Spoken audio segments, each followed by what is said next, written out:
All right, welcome back to Something More with Chris Boyd. I'm Chris Boyd, certified financial planner professional. My office is Asset Management Resources. Thanks for being with us today. We're doing a little bit of a political discussion around the news this hour. We had Tony Schiavi last hour, and now we're joined by Jim Crocker, who is also running for state Senate in the Republican primary. And there's a primary on September 8th, 9th, 8th, okay, the Thursday, weird day.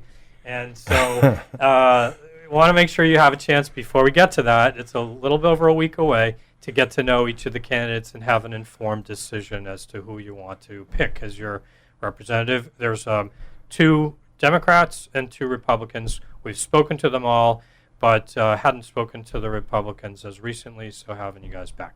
Okay, Jim, thanks for being here, all that preface.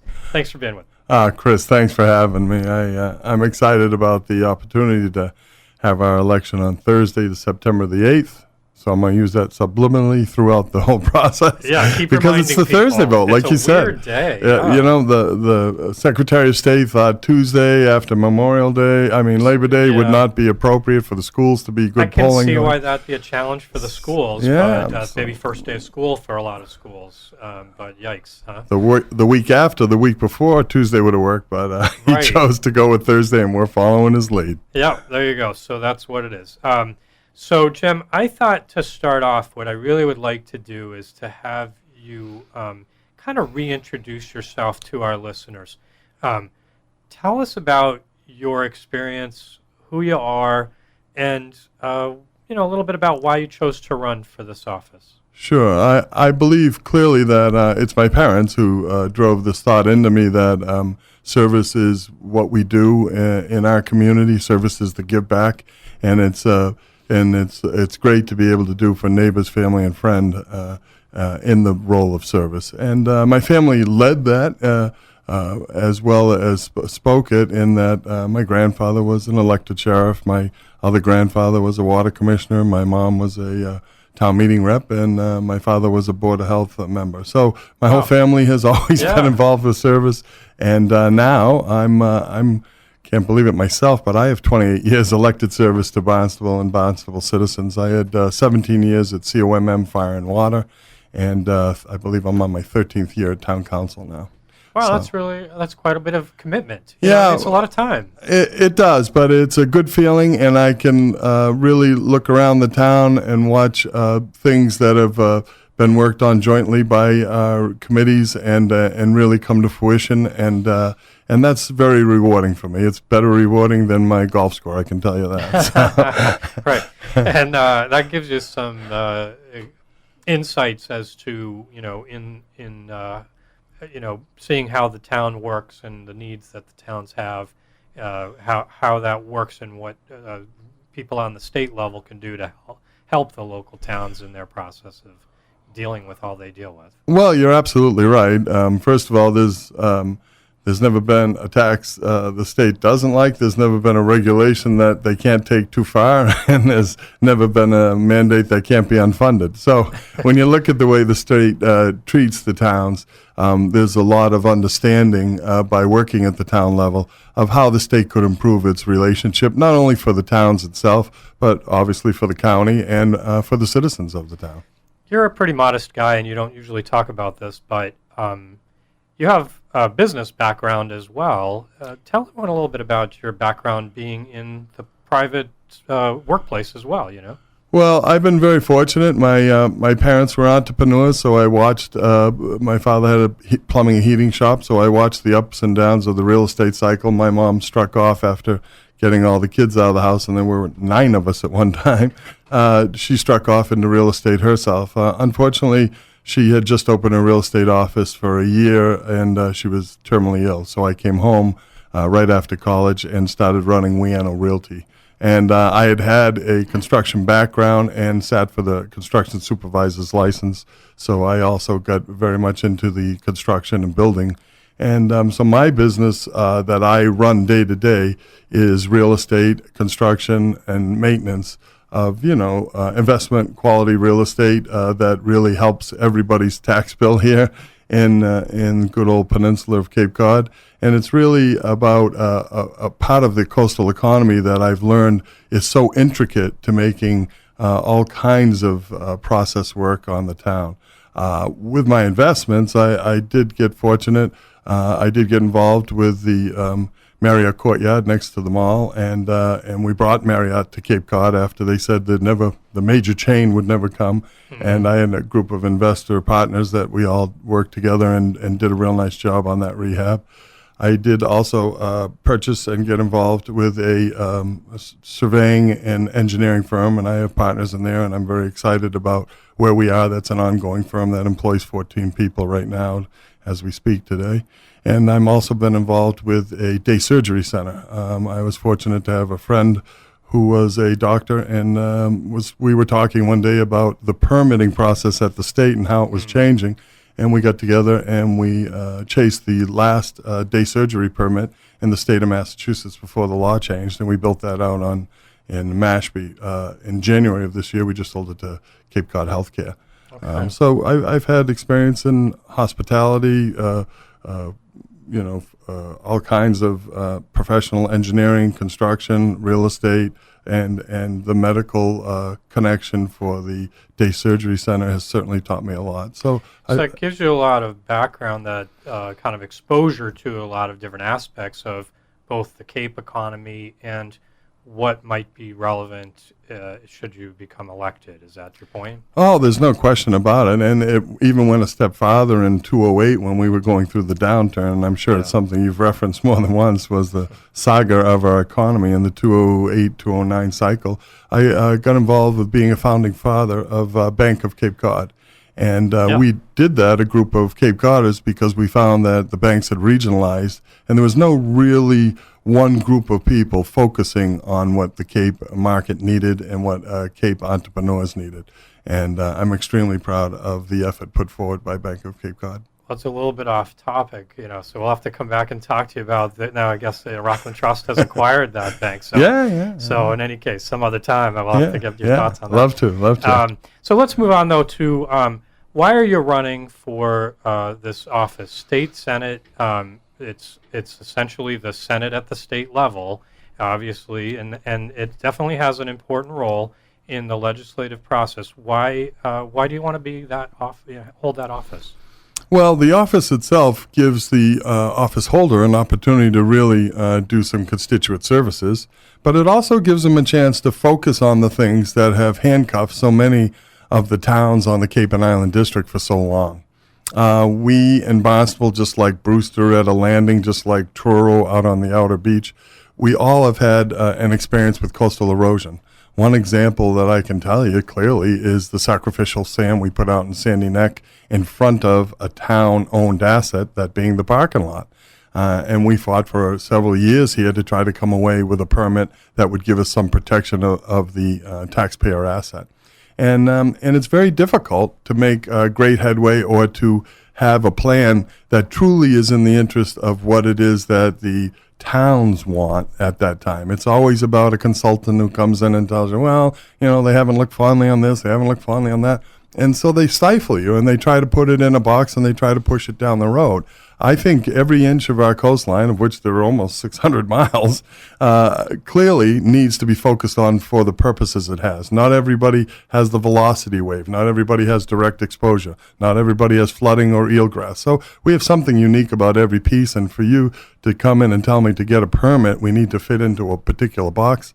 I'm very disappointed that that is my state talking to me that way about assets that are held by the town. Okay, so let's focus on the issues. What do you say are the primary or priority issues? I mean, it sounds like there's a lot to talk about, but how would you articulate? What are the priority issues you think that this race is about? Well, certainly the priority issues have to be what it is that the senator can do for the district. And the district in that regard might be the municipalities.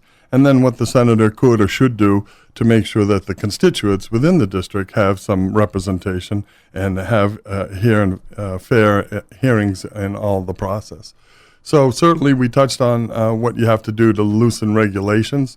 We have unfunded mandates in the school department. We have unfunded mandates with DEP. We have unfunded mandates with Department of Transportation, DOT. So what we need to do at first, as the state works with the towns in our districts, we need to really talk about ways that they can be a better partner through all of the process that is, first, putting together the budget and its needs, second, identifying the needs of the region, and third, supplying the funds that are necessary to exercise the improvements that have been approved after the vote of the budget. We have, for instance, one example. We have Chapter 90 funds, which are the town road system funds that start in the federal highway program, then come into our DOT, and then move through the process.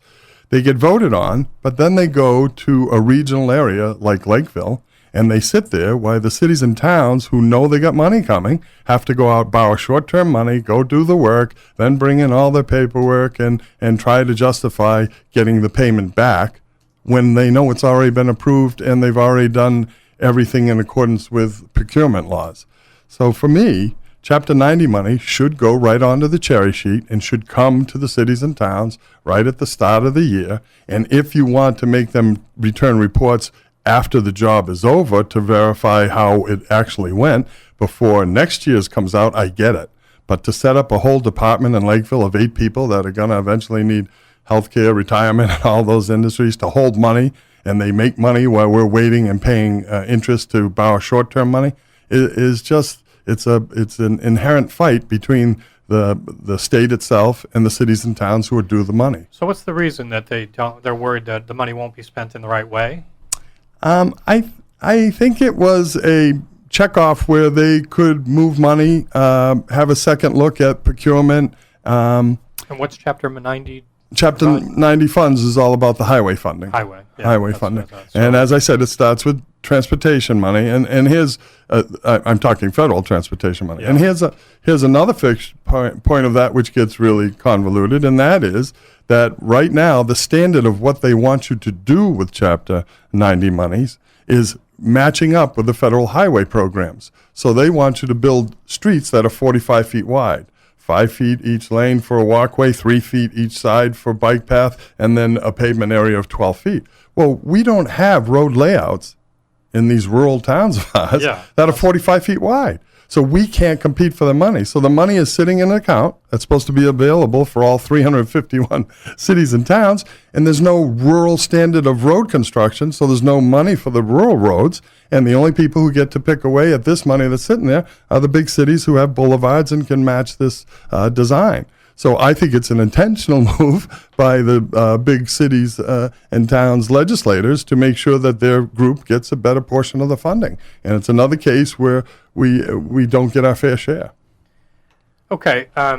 So, it's funny, Jim, one of the things that's interesting about you is whenever we talk, you seem like you're a guy who's really into the nitty-gritty, the particulars, the mechanics that make government work, the specifics of it all and how to make that function better in a sense.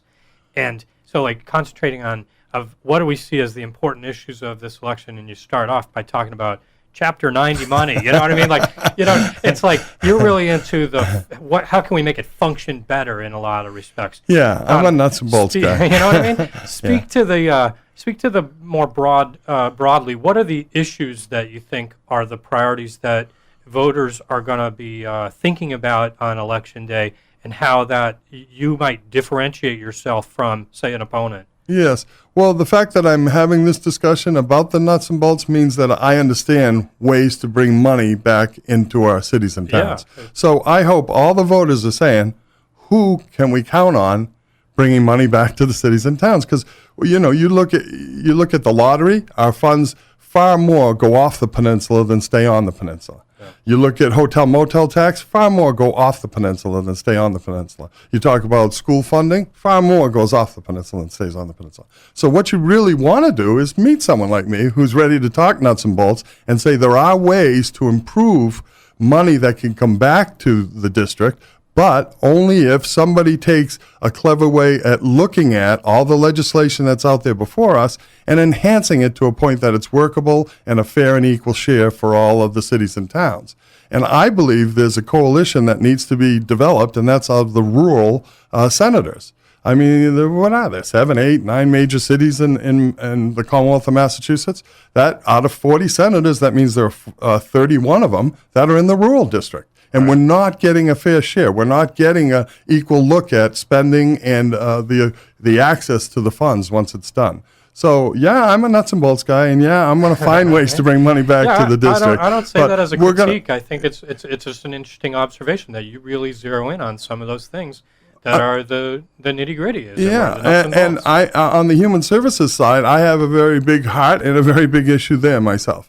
Since I was a child, and I'm 15th generation Cape Codder. My family's been here. My family's had these issues themselves. We've had a real battle with alcoholism on Cape Cod. We've had a real battle with suicide rates. We have the highest alcohol and suicide rates in the Commonwealth. And now we have the opiate epidemic, which is fostering itself to the front line. Well, I'm uncomfortable to think that we need to skip over alcohol and suicide to address a new issue. I think the light is cast, and the light must be shining on all these issues, because these are huge issues for human service issues on the Cape and Islands, and no one of them gets to bound ahead of the other. When you look at the way the county has put together some of the statistics, 71% of the people who lost their life to substance use lost it to alcohol. And yet, all we hear about is the opioid epidemic. Yeah, so we need solutions in all three categories. We need solutions that will help us with opioids, alcohol, suicide, and we need to link them to: is there a common thread through mental illness or other issues that might find a resolve in these arenas? So I can tell you there are issues that I'm very excited about, and I will be carrying them on my back as major issues in human services, as well as the nuts and bolts issues of relaxing situations so that towns can do their business. And I'm going to jump on. Yeah, you want to know what I'm about? My constituent basis, and that's the third prong, and that's helping the cities and towns, helping human services, and then the last one is my constituent base. I have forever, and I mean since I was the president of the Cape and Island Board of Realtors, I've marched and said we need to open up hearings on home insurance and auto insurance. I remember going up on a bus in 204 with gals from Wellfleet, and we marched out on the area protesting that it's such a closed process. So I'm convinced that you can't have a opportunity to speak to what's right or wrong about the request for an increase until you have the facts of what it is they're actually asking. If you have if you have lobbyists like the health insurance do, they have open hearings, they have a day for the healthcare provider, a day for the insurance people, and then they have an open hearing. It's all done forward. When you are talking about healthcare, when you are talking about home insurance and auto insurance, there's no open process. They're not even obligated to give you actual information on how much the request is for an increase. So, but you're welcome to write a letter. Well, how can we write a letter if we don't even know what they're asking is reasonable or not? And there is a provision that says, they can, have special hearings, but they've never, ever exercised it despite being asked to have hearings. So there are ways we can do something for the constituent and the constituent's pocketbook at the state level as well. How much do you think, you mentioned earlier when you were saying the early part of that answer, the idea of gathering some of the rural senators together. Our state is not heavily Republican. You're running as a Republican. How much of these issues do you think there's opportunity to collaborate across party lines versus, there's a real partisan divide? Well, there's no question there's a partisan divide, but the beauty of that also helps if the district is comfortable to elect a Republican for the seat. What everyone seems to forget from time to time is that there is committee work and the appointment of committee work has to be equally attended by both parties. So Republicans have to be at the table and Democrats have to be at the table.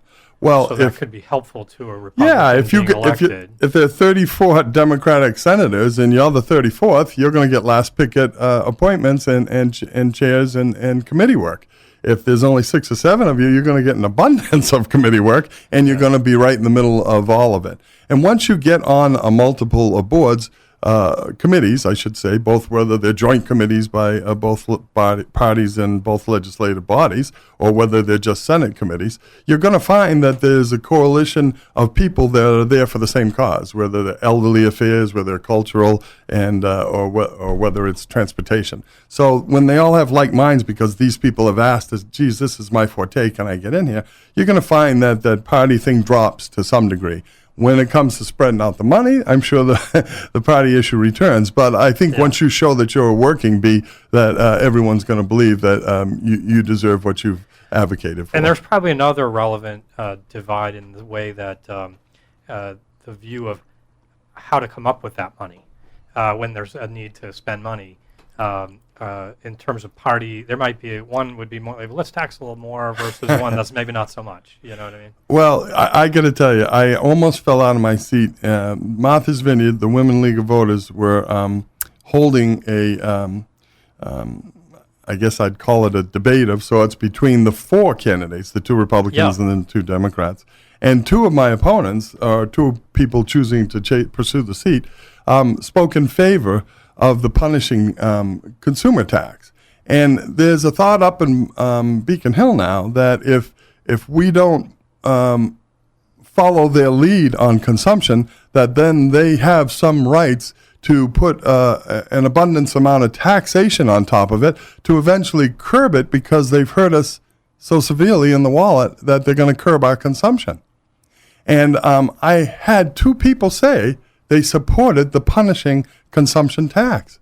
And I was just floored. I can't imagine thinking you're being elected by any group of individuals, Democrats, Republicans, Independents, and they want to hear you say that I'm prepared to support punishing taxes to curb your consumption. So that the state knows best what you should spend money on. Is that the nature of that? Yes, and I can't. That's such a foreign thought to me. I was flabbergasted that anybody would even speak to it, and yet we've had 2 people proudly and loudly say that we're going to go down the road with it. So we really got to keep a keen eye to taxes. We talk about all these other services, but taxes are really what makes a difference in our disposable income, and I'm sure it's an issue that you talk about often. A lot, sure. And we can't just willy-nilly suggest that it doesn't change the bottom line. I talk about fixed income people because there are so many retirees on the Cape, but entrepreneurs have a strange kind of fixed income. When you start your business, and I've started many, you get your certain market share in about 6, 7, 8 years. You're at about some kind of a peak earning without some fluctuation in the market that gives you an unusual curve for earning. But that's kind of your earning, and that's your fixed earning per se. Mm-hmm. And then you set your lifestyle to it, and you set everything to it. Well, you start taking more and more away from that with taxation, and it affects that lifestyle of those people who are still working. But I call entrepreneurs who are the job creators. Who are the job creators, and whether they can expand or whether they need to take the money home because they get the 3rd kid in college. Along those lines, what's your view of the minimum wage elevation? Do you think that's a good idea or a bad idea? Yeah, I'm excited it's done, but I'm not going to support any further advancement of it until we see what it does to job creation. People think that minimum wage is supposed to supply a living. It's not. It's supposed to be an entry level to introduce people to certain market segments, and then they're supposed to advance through a ladder and hopefully find a career. Minimum wage isn't intended to be the living wage. It's Certainly. intended to be an entry level, for young people. It's never been in my whole life. When has that changed? All right, we need to take a quick break. Let's do that right now, and we'll come back for just a few more minutes with Jim Crocker running for state senate and the Republican and a half. We'll be right back. Stay with us. All right, welcome back to Something More with Chris Boyd. I'm here with Jim Crocker, and we are talking about the race for the primary election for the state senate. And just a few more minutes. We've got maybe 5 more minutes, give or take, here, Jim. So what are the other issues you think that you want to maybe take some time to talk about We could talk about the economy, housing. I don't know. I mean, all kinds of wastewater we've talked about in the past. I mean, Yes. what are your thinking of? With a few minutes, what do Yes, you want to well, focus on? There isn't going to be a bigger expense on the Cape and Islands for capital expenditures than there is for septic and sewer improvements over time. So we need to be focused on those because this region is ripe for any type of process that is suitable to protect the groundwater and the aquifer. So we need to really focus on what is the plan and how do we fund that plan. But everyone forgets the plan starts with a permit from the state. And our state has failed to improve the science on the permit since 1998. So if you don't give us new science that allows us to build the right product that gives us the right result and protect the groundwater, then what you're doing is you're wasting taxpayers' money and you're wasting the individual's money. And when you waste money in wastewater, it gets even worse. It's a multiplying effect because the systems need to operate. So then you have to take capital funds, you have to pay money, and you have to put food and items into the sewer mix to make it live. So it's a double hit. It's the gift that never stops paying, and we need to have better science from the state before we go forward with the septic issues. On the septic issues, though, I want you to know I think there's a multitude of answers, and it won't be one answer. The Cape Cod Commission's done a great job talking about regional watersheds now. We should look at the watersheds and how to protect them. And they do run over different town lines. And in the case of the first example, there'll be one that's handled by Barnstable, Sandwich, and Mashpee. So we're looking in the right direction in my mind. But the solutions will come. Big pipe solutions, small pipe solutions, and dredging. The solution isn't singular because we're not building a new city in the desert. We're starting with something that exists here. Everybody has a different set of circumstances, and every estuary needs different treatment. Yeah, that's a so really good point. we'll be facing it one at a time. And what's the timeline over the way this kind of a problem gets solved? Well, it's really about an example to solve the first one, and starting with Sandwich, Barnstable, and Mashpee. If we get a model for how to look at it and how to get the right answers and how to find funding, then we can expedite that model everywhere we go. It reminds me of the work we did on the solar arrays when they first started bringing solar arrays to Cape Cod. Barnstable, and I worked on those leases. Barnstable is the first one to put together the lease. Once we did, it's a lease that has even more units in Howard. It's a lease that's used throughout the Commonwealth. So what you really need to do is you really need to have the first one come off correctly and show results. Okay, so with just a few minutes, if you're elected state senator, obviously, you know, this is just the primary, but then you'd have a general election. But assuming you were to become state senator, what would your priority be? Kind of like the day you get there, you know, really right off the bat. What's your highest priority for maybe legislation you'd attempt to try to pass, or whatever it would be? What would be your priority? Well, my first priority would be to get out of my office and go meet everyone else. You've got to know the players. You've got to know where they are. You've got to understand what it is that makes them tick, so that you know if you're going to embark on a particular area or segment, you know who to go to, you know who to work with. So it's coalitions building. Mm-hmm. But I have pledged, and I'm the only one who's pledged in the race, to make my first legislative audition a legislative either cost-saving or tax-saving measure. So I would like first to propose something like the Chapter 90 funds going directly onto the cherry sheet. But I think if we start with showing signals that we are here to not just talk about tax savings and talk about ways we can reroute money and save money, then people will know us for that, and they'll know our commitment to that. And I believe once we show there are ways to save money, then people will be focused on, well, you know, they've done a good job, let's give them a piece of this pie, or let's give them a piece of that pie. But you're not going to get money from these people just by going up there and slamming the desk. So you're not going to get more funds into this region just by pounding your fist and saying, we're due more, we're due more. You really got to show them that you're a team player and you can make them all look good. If we talk about improved septic systems and sewer numbers, they can go to all of their cities and towns and they can all be a hero. Mm-hmm. But they don't know how to start that without somebody saying, let's come together on this issue and let's improve it. So you really need to build the coalition. You really need to be the nuts and bolts guy, and then you need to have some chits on the table, and hopefully at the end of the day you'll be able to find some funding that comes your way as well. All right. With just a few minutes, then as we wrap up, why don't you tell everyone, what you got coming up between now and the election, or, you're going to be any place, or if you're, you want to give your website, ask for their vote, that sort of thing. Sure. Thank you very much. And thanks for having me today, Chris. Absolutely. I appreciate it. This is great right before the election to have this opportunity. I personally have been doing door knocks, and I'm not talking about literature drops. I'm talking about door knocks. I will cross 10,000 door knocks before the election date of September 8th. And that's me personally getting to a door. That's not me trying. That's me getting to the door and trying to shake hands and make a difference. And it's taught me a lot about my district. It's shown me a lot of the areas of my district I've forgotten about. But it shows me a lot of the issues and problems that are common to all of the district, whether I was walking in Martha's Vineyard or whether I was walking in Wellfleet.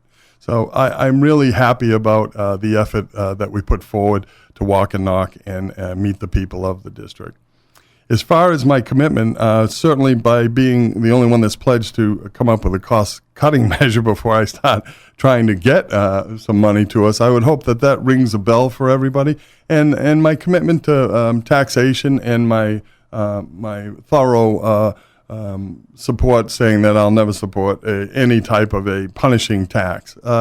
Things are just getting a touch out of hand here, and we need some good common sense. And the Cape and Island is full of people with good old-fashioned common sense, and we can do better by doing the right thing here, and by just unifying, and by getting out and talking with our particular people who may have similar interests to us in the legislative process. I honestly believe that we're going to have a great day for the primary, and I'm excited about what comes after the primary. There is a unity party day that is coming up, I believe, on the 17th afterwards, and I certainly will be there. And I'm excited about this race for the Republican Party. It's a great opportunity as an empty seat for any person to come forward and make a statement and change the way we're represented up at the State House.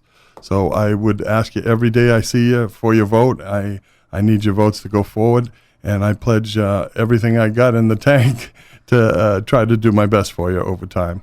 So please come out and vote on September the 8th. All right.